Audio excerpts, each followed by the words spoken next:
The legislation that I am about to sign provides for a restitution payment to each of the 60,000 survivors, surviving Japanese Americans, of the 120,000 who were relocated or detained. Yet no payment can make up for those lost years. This is former President Ronald Reagan speaking at the Japanese American Internment Compensation Bill signing. This law was passed as a result of decades worth of erasure of Japanese culture and an enormous setback for racial equality in the United States, a fight we're still battling. The question is, what did the government do to get us here? Who's responsible? And how were American citizens' rights taken away so quickly?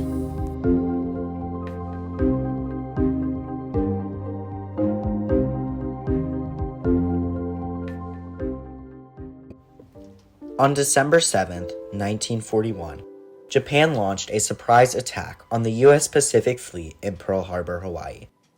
Nearly 8 battleships, 20 naval vessels, and over 300 planes were destroyed. More than 2,400 American citizens died during this attack, and another 1,000 were left severely injured.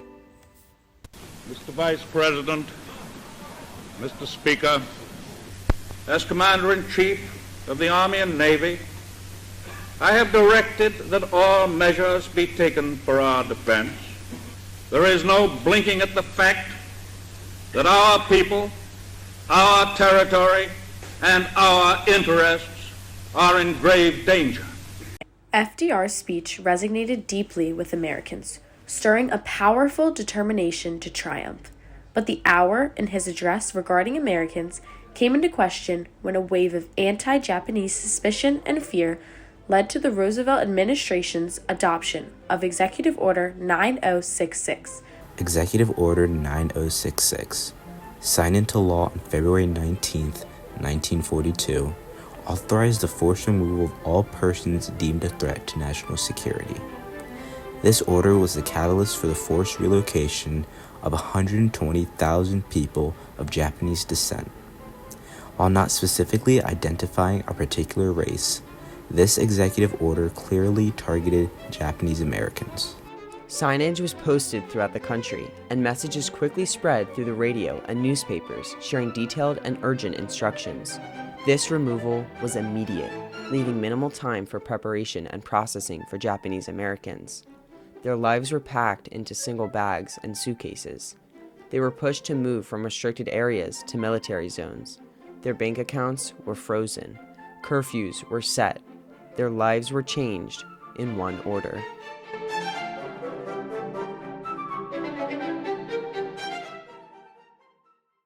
One citizen, Fred Korematsu, resisted the order to relocate and chose to stay at his place of residence, claiming that the executive order violated his Fifth Amendment right.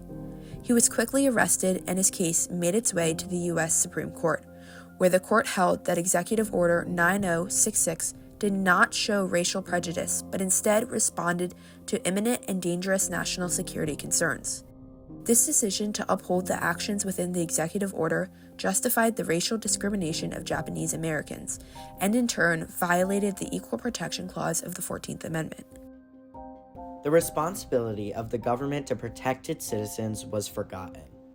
Over 2/3 of the 120,000 people who were relocated were U.S. citizens. The rights of nearly 80,000 citizens were violated, and their due process was denied.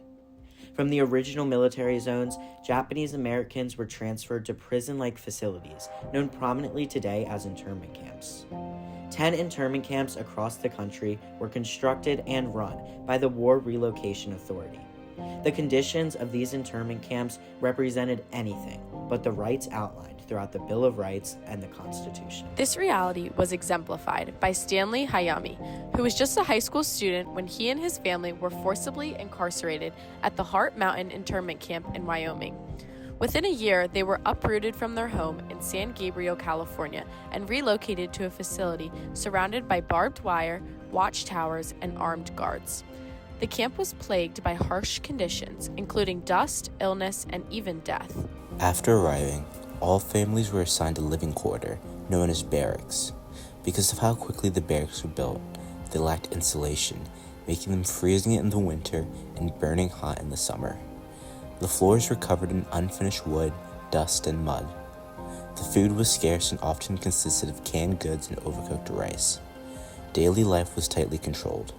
Japanese Americans, who became referred to as internees, had to eat at scheduled times in mess halls, follow assigned jobs, and live under constant surveillance. The rules in internment camps further stripped internees of their freedom and dignity. They were forced to follow strict curfews and roll calls. Armed guards were placed everywhere to ensure they stayed in their assigned areas. Anyone caught near the wide-stretching barbed wire fence risked being shot.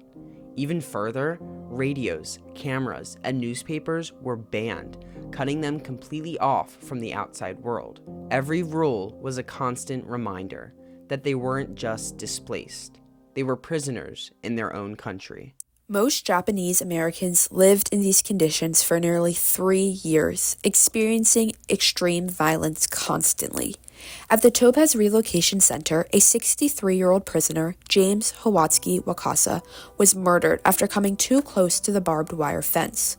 This type of violence was common and does not demonstrate the government's duty to uphold citizens' rights, but instead highlights a grave disregard for fundamental human freedoms. In 1944, Mitsuge Endo, a daughter of Japanese immigrants, brought a lawsuit to the Supreme Court in an attempt to not just get her parents released, but all Japanese Americans being held in internment camps. In the decision, officially referred to as Ex parte Mitsuge Endo, the justices ruled unanimously to end the internment camps. While this decision was a win for Japanese Americans, it had no connection to the constitutional rights that were violated. The day prior to the Supreme Court releasing this decision, President Truman officially ordered the War Relocation Authority to end the internment camps, beginning in 1944. In December 1944, the War Relocation Authority began a 6-month resettlement process for releasing the internees. The WRA aimed to break up the concentrations of Japanese Americans on the West Coast by dispersing them across the country. Incarcerees who could demonstrate their loyalty and secure acceptance to a university or offers of employment and housing became eligible for indefinite leave. Although formerly incarcerated individuals were allowed to return to the West Coast, the number of returnees remained low. Before the war, around 36,000 Japanese Americans lived in Los Angeles, but a month after the once restricted territory reopened, fewer than 300 Japanese returned. Many of the newly released Japanese Americans returned home to find their belongings stolen or their property sold. Many Japanese Americans had liquidated their businesses and homes prior to internment, leaving them little to return to. They experienced significant property loss, estimated at $400 million during their incarceration. The housing shortage became the most acute issue in California. From there, the government slowly began their process for walking back the inhumane and unconstitutional actions they took. In June of 1946, Truman signed Executive Order 9742 to officially bring an end to the War Relocation Authority. And in 1976, President Gerald Ford signed Proclamation 4417, which was the official retraction of the Executive Order 9066 that allowed the internment camps in the first place. Finally, in 1988, Congress issued a formal apology and passed the Civil Liberties Act, which outlined reparations to over 60,000 surviving Japanese Americans. Now we return to the official U.S. apology issued by President Ronald Reagan when he signed the Civil Liberties Act into law, granting $20,000 to Japanese Americans impacted by the internment camps. However, as he said, no payment can ever make up for those lost years. The swift removals, poor conditions, violence, and prisoner-like treatment these Americans faced can never be compensated for. The businesses and communities completely uprooted and some destroyed can never be compensated for. The children who suffered in their early years of life can never be compensated for. The families who were separated and ripped apart can never be compensated for. As President Ronald Reagan said, the lost time these 120,000 Japanese internees faced can never be compensated for.